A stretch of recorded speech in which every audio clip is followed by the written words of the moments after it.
Gemara Tov to everyone. I hope you can feel me through the screen, and that the care and love that I feel for you all is something that you feel as I'm standing in our empty sanctuary. You know, a good teacher knows that in order to really get through to the students, you've got to be creative.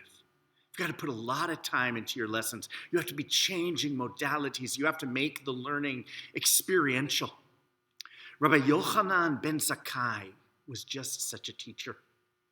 He lived in the first century, and he wanted his students to explore the question, what is the most important trait that a human needs in the world? And so he said, leave the Beit Midrash, the house of study. Go out into the marketplace and observe. Watch. And as you're watching, ask yourself the question, what is the most important trait, the right path in order to live a good life? And so they went out and they listened and they watched. And they came back with their answers, and their answers are interesting. By the way, think about what your answers might be. Rabbi Eliezer said, here's the most important thing. It's to have an ayin tov, a good eye. The ability to see others, to see things as they are, things that are overlooked, the essence of something, a good eye. The next student, Rabbi Joshua, said, no. The most important thing that you can have is a chaver tov, a good friend. Understand that answer. Someone who's always there for you. Someone who has your back. Someone who challenges you, who can criticize you with love. The third student shared his insight, Rabbi Yossi. No, the most important thing you can have is a shachen tov, a good neighbor. Being surrounded by good, ethical people who create a caring community. The fourth student, Rabbi Shimon, gave a different type of answer. He said the most important trait you can have is someone who can ro'eh et hanolad, literally from Hebrew, who can see that which is born. Foresight is the most important trait you can have, the ability to see what's coming based on current reality. And the last student, Rabbi Elazar ben Arach, came and he said, the most important trait to have is a lev tov, a good heart. And immediately, Yochanan ben Zakkai, the teacher, said, I prefer that answer because it includes all of the other answers. Yochanan ben Zakkai understood the concept of lev in a broad sense. It included the ability to connect with others, a friend, a neighbor. It included the ability to see the good. It included the ability to discern, to have wisdom, to see connections and to act on them. And in other places, we also learn that it's more, it's courage, it's integrity, it's resilience, it's emotional awareness. A lev tov, a good heart, is the essential trait that is needed at this moment in our history. And I ask you to leave today thinking and to communicate with me. So it's two ways. What does it mean for you to live with heart? What are ways that you're doing it, and what are other ways you can explore doing it? And that's what I want to do today. I want to explore what it means to live with a lev tov, and for that, we have incredible history. We have incredible teachers and mentors who both lived with heart and taught what it meant. And the teacher who I want to continue to turn to today is this same extraordinary teacher, Yochanan ben Zakkai, who didn't just teach intellectually, here's what a lev tov is. He lived it. And in living it, he reminds us of how we can do it at this moment in time. I want you to step back into history. Yochanan ben Zakkai lived at a terrible, terrible time in Jewish history. It was a time of war, terrible suffering, internal division. It's not exaggeration to say our existence was in jeopardy. He lived in the walled city of Jerusalem. It was under siege from every direction. Outside the walls, the mighty Roman army with their weapons of destruction were ready to attack. They were building ramparts. Inside the walls, we were imploding with internal strife.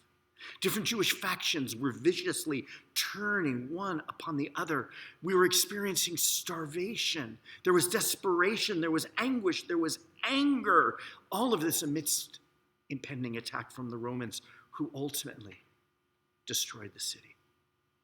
That was Yochanan ben Zakkai's reality.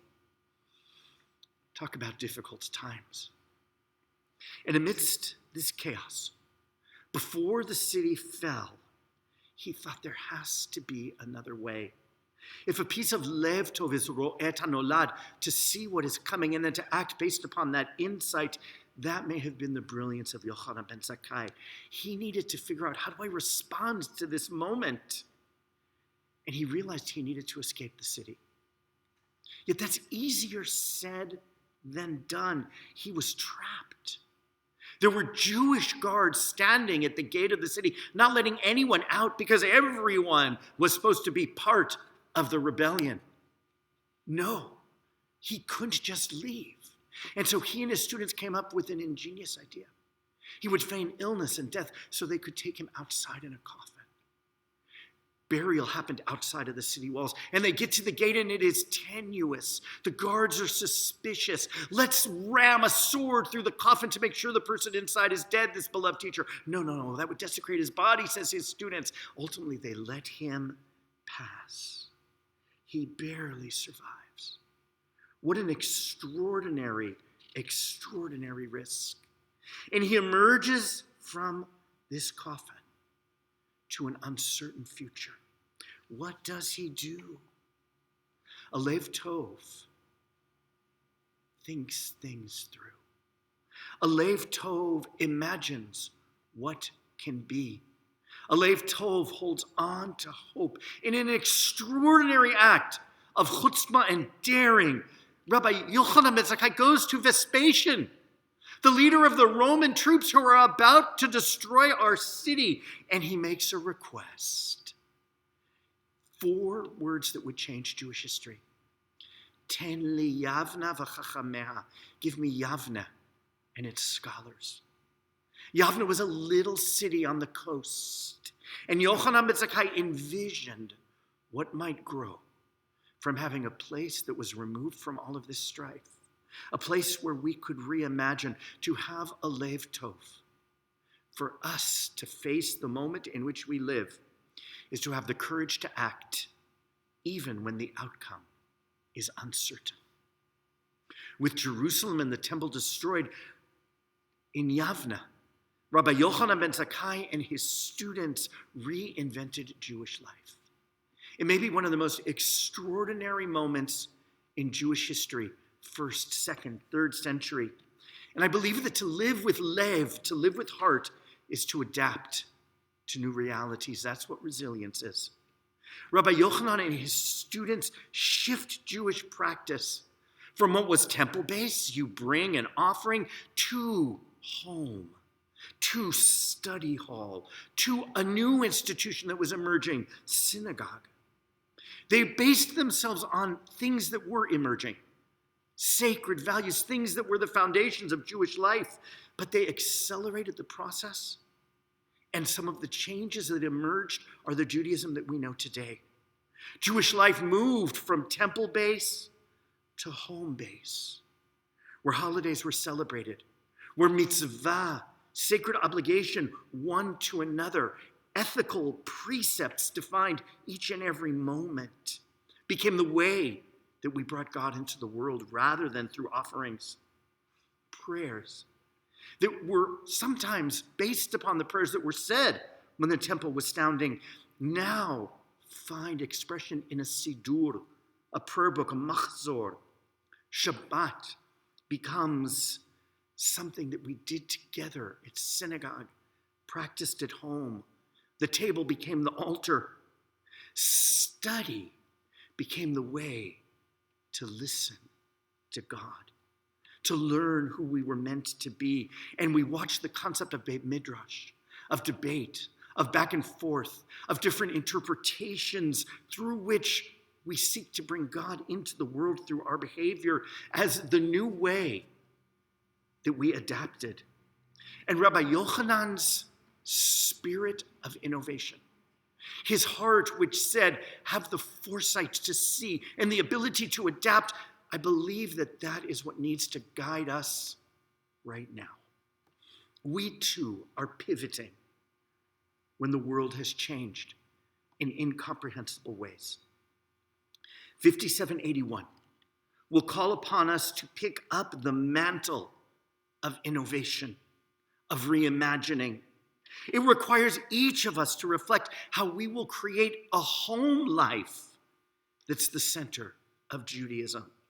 For the time being, hopefully not too long, this building will not be the center of Jewish life. Each and every one of you will need to make personal commitments to have Judaism live through your choices. For some, it's going to be making Shabbat, I hope, on Friday night, which you may not have before, Shabbat morning. For others, it'll mean carving out time to study Jewish texts on our own with our families. So many opportunities. Dozens of you joined the Hartman Institute this summer, where thousands of people from around the world studied with extraordinary scholars. So many opportunities to learn. Can learning become a part of your home Judaism? Learning as a family. There's so many opportunities. Reimagine what ritual can be. You know, we're used to the shofar sounding in the temple. What if each of you ordered a shofar and sounded it in your own home? We're beginning to do rituals that used to just be done here in our homes. Sound it. Let it move you. Go out to others who want to hear it. Connect via ritual. This is a time to discover personal prayer. I believe the American Jewish community has made prayer far too much reciting words from a prayer book that people don't understand. Prayer is meant to be a pouring out of heart to God. Can you find that personal, private time for your own prayers? Re-encounter blessings and traditional prayers which remind you of who we are meant to be. Let prayer be a piece of your home-based Judaism. We are in the midst of an evolution that mirrors the innovations of Yavna. But you have to chart your own path. Judaism will thrive only if you devote the time and energy to make it happen. And it'll be different for each and every one of you. And I believe that we will create something extraordinary. Join me on a journey to create a more personal Judaism, a home-based Judaism that fills our hearts with purpose. Because I believe that when we look back at this time, decades down the road, we'll marvel at the innovation, creativity, and new ways of doing things in Jewish life. By the way, the staff and the leadership are devoting our time and energy to work with each of you to help build this Jewish home outside of synagogue that will embrace the innovative spirit of Rabbi Yochanan ben Zakkai, whose spirit we fill. Join us. Walk with us. Discover and rediscover. And for all that it will be different for each of you, the Judaism that emerges will be a Judaism that's grounded in our sacred values, in mitzvot, in the incredible ethics that have sustained Judaism over the years. If you had to boil Judaism down to a sentence, what would it be? Different people have different answers, but one of the key answers that Rabbi Akiva gives is to love your neighbor as yourself, to be connected to fellow human. And I think that that was a piece of what Rabbi Yochanan ben Zakkai was saying when he taught that a lev tov, a good heart, is one that includes connectedness, friendship, community. That which emerges will need to embrace those values with passion. Because Rabbi Yochanan ben Zakkai lived in a time when connections to one another broke. when enmity towards one another defined the day. And as he looked back and said, why was the temple destroyed? His answer was not that the Romans came and destroyed it, which is the historic answer. His answer was that the temple was destroyed because of sinat chinam, senseless hatred that we had one for another. He witnessed a fraying society, a society where divisive rhetoric, hateful characterizations of and actions towards those with whom we disagreed caused people to turn away from each other, creating the groundwork for a society that was ripe for conquest. I don't know about you, but that lesson chills me as I think about today. That lesson challenges me. How do we not allow that to happen now? That lesson emboldens me as I reflect upon response to our current moment. We too are turning away from one another. The hatred that divided our people and resulted in the destruction of the temple is alive and well at this moment in history, and you all know it. Over the years, I've taught about the danger of increasing polarization. People, by the way, love the idea. I get nice response, but sometimes they only love it in abstract. And I want to ask you, are you really living the ideal of staying connected, particularly to people with whom you vehemently disagree, or is fear and anger deepening the divide between us so that we only see each other as the caricatures that our own camp will reflect upon others? I want to ask if you can consciously create ties with those with whom you disagree while still at the same time passionately pursuing different outcomes. I believe that this is the fundamental call of this moment in time. And again, take inspiration. Take inspiration from the learnings of our beloved teachers from generations ago. Take inspiration from people like Ruth Bader Ginsburg. One of the stories that's told about her that you all know, but I want you to hold on to in a different way now, is the relationship she had with Justice Anton Scalia and others whose opinions intensely differed from hers. And they would not let that disagreement cause their hearts to separate one from another. They refused to view each other as enemy, even when those around them portrayed the other as enemy. I have to tell you, this is hard work. It's challenging work. Sometimes the opinions that others hold make us furious. We feel that the implications of what they are standing for are so wrong and dangerous. And I want you to be passionate in your pursuit of what you believe needs to happen to continue an ethical, thoughtful society and country. But I'm hoping that, like them, you cannot allow our differences to cause you to turn away from each other. The stories of how they saw each other's humanity, how they respected one another, how they found common ground are stories that I am holding on to. Justice Ginsburg shared how Justice Scalia was a great grammarian. And if she made a grammatical error, he'd let her know by calling her, by walking over to her chambers. He never sent a message or a memo that others could read. He didn't want to embarrass her. We hold on to each other by respecting their dignity. When she would feel like his tone was too harsh, she'd walk into his office and in private, Anton, tone it down. It'll be more persuasive. Hearts stay connected when we consciously nurture connection, respect, care, seeking commonalities, finding that we in fact share certain core values, and always safeguarding the dignity of those with whom we disagree.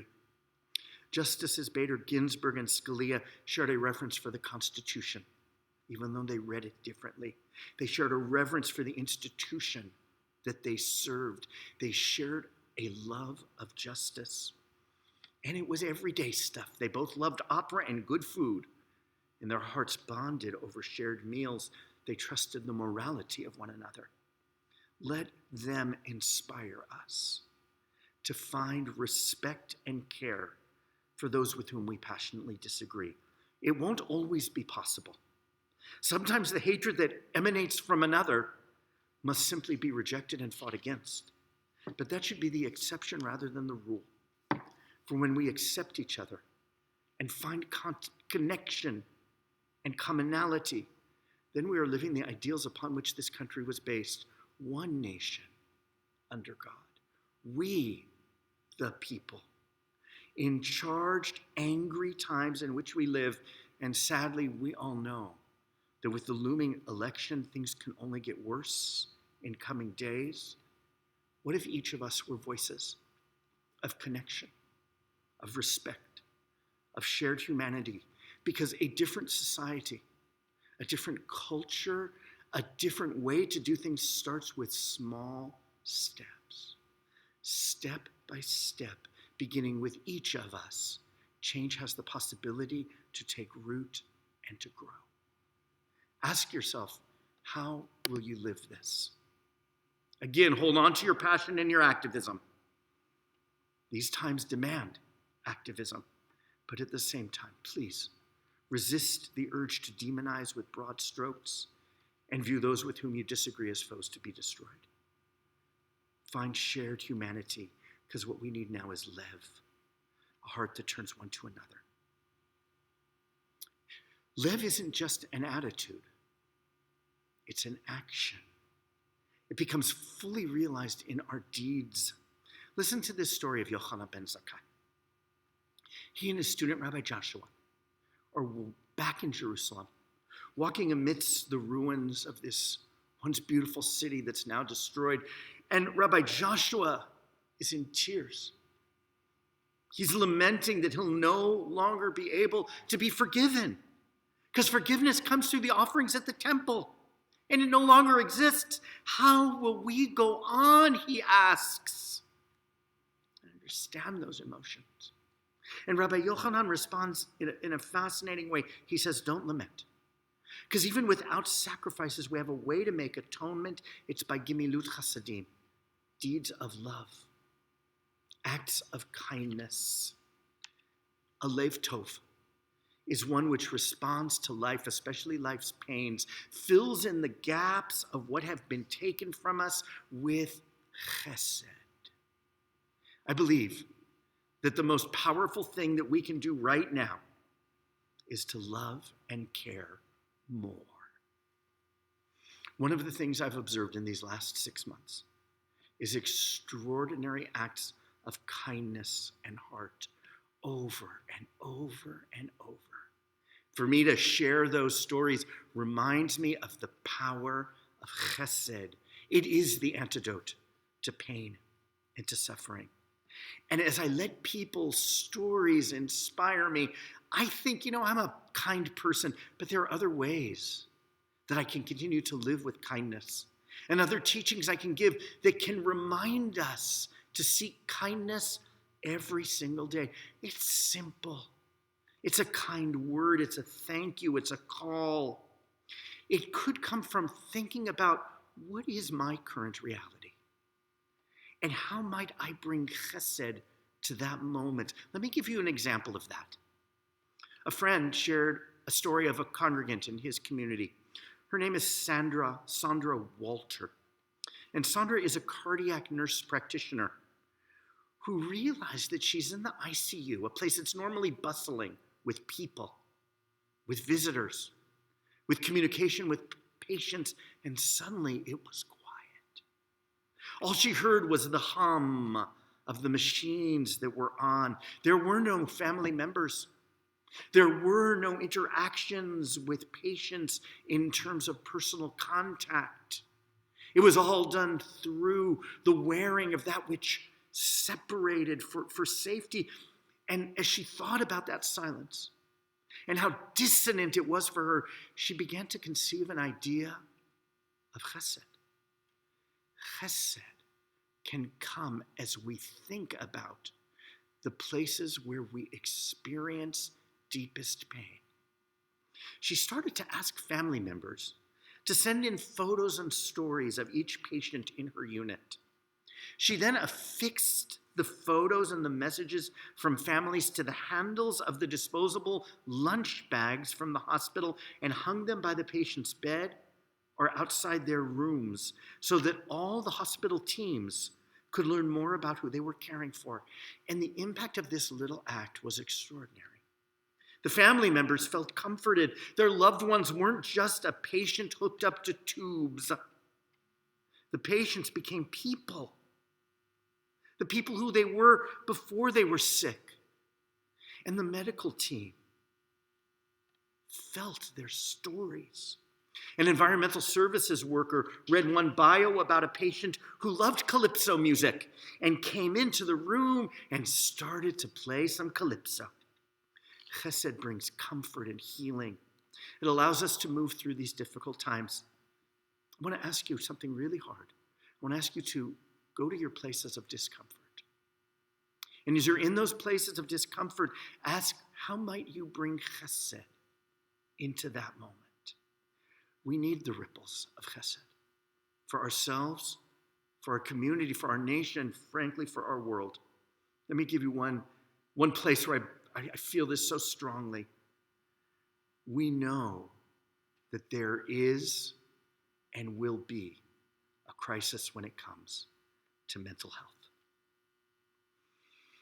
The more we can teach the crucial message that chesed brings healing to those who suffer, the more we can begin to address this issue bit by bit, step by step. Let those who are suffering, let those who are feeling depression, and it just is, how could you not? Let yourself find healing through chesed.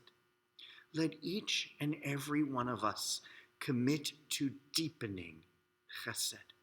Let us open our eyes and expand our hearts. Let's see those we may have overlooked. Let's consciously answer the question, what chesed will I add to my life right now? Let's share story after story. Let me know. Let's learn from each other, because the chesed in this community is extraordinary. These have been confusing, painful, and difficult times. I know I am constantly on the brink of overwhelm, holding on to pain and suffering, not knowing when it will end or what is the right thing to do.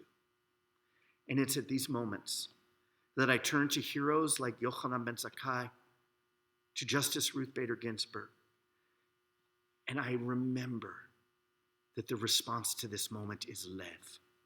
It's Lev Tov. 5781 calls for Lev. Let Rabbi Yochanan ben Zakkai guide you. I end with a personal prayer inspired by this extraordinary teacher. Dear God, let our hearts expand as we face pain. Help us understand that life's difficulties also have opportunities which draw us to new frontiers. Give us the courage to turn to one another, especially when we disagree.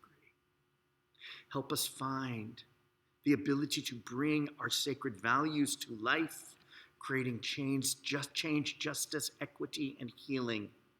And let our hearts be grounded and guided by a chesed that grows stronger each and every day. Dear God, hear our pain, accept our prayer. Amen. Gmar Chatima Tova.